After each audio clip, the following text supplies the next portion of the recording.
everyone, and welcome. Today, I'm speaking about arguments.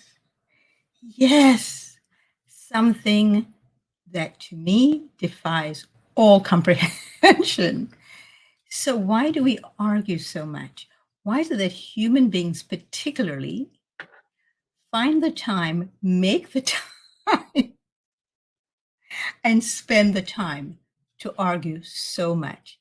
What is being accomplished when we sit with each other, we push our finger into somebody else's face, and we want to get our point across?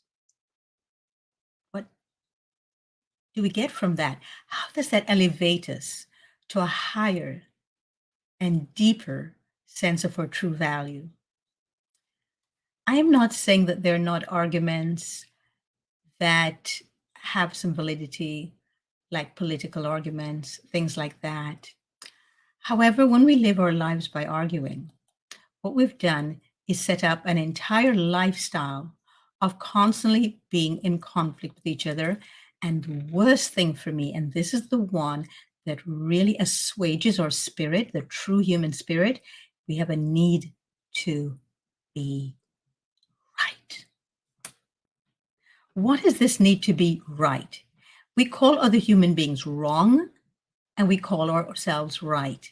Why? No human being can be wrong and no human being can be right. The fact that they exist, that they were given birth in this realm, means everything is fine with them. They're okay. You might not agree with what they have to say. So discussions are always better than arguments because an argument is simply to find out who is right, and a discussion is to find out what is. So, might I invite you, as I do with all of my clients, to look at your languaging, because our language betrays us all the time. This need to be right. Well, I am right, you are right, I am wrong, he's wrong. If you pay attention to me and to what I say, I do everything possible never to think that way and not to use those words of right and wrong. So, before you argue with someone, ask yourself, is that person even mentally mature enough? In other words, are they aware enough to grasp the concept of different perspectives? Because if not, there's absolutely no point in arguing with them whatsoever. So why do we engage in arguments? When I was a teenager and I was in high school, I was the president of my debating society. And it's interesting because I didn't want to argue with anyone. What I just simply wanted to do was show a different perspective. And I was elected president because I would not argue. All I wanted to do was to show a perspective that might be different from the perspective of that person at the time or of that particular discussion at the time. And I am really glad that so many people have really taken some time to read the books of Marshall Rosenberg on nonviolent communication, that some people have studied NLP, neuro linguistic programming, and also that we've made some efforts to grow beyond bickering with each other all the time, just constantly at it, infighting, because we gain absolutely nothing.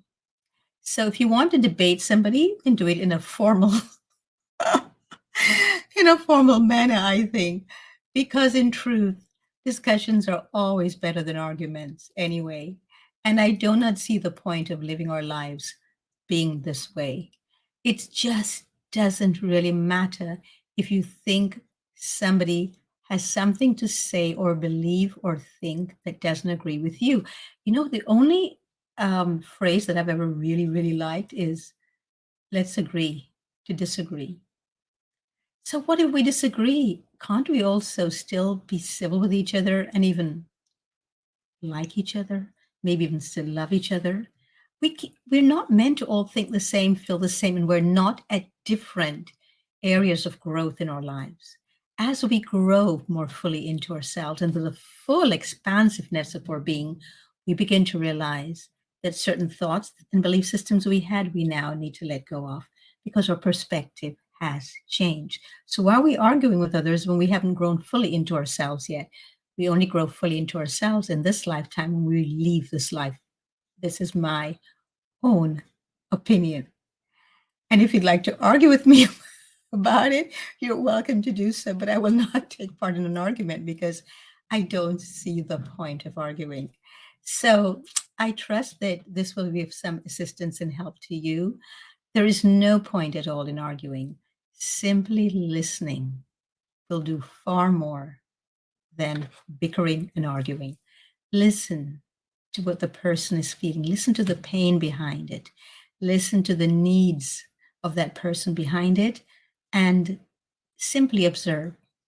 Sometimes in life, we need to just step back, sit back, and become the observer.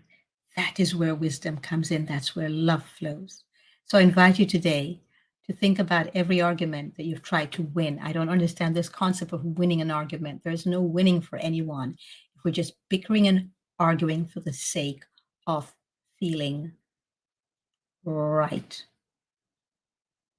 So please leave me comments below on what you think or why you think we argue so much as human beings and what you think could be a remedy. Also, please click the notification button and the subscribe button if you would like to hear more of this and you would like to continue this tete-a-tete with me, or this was helpful to you in any way. So until next time, on these elegantly raw tidbits, thanks for tuning in, and I so look forward to having a conversation with you, whether we disagree or agree. So until next time, be well, be mindful, and please think about not arguing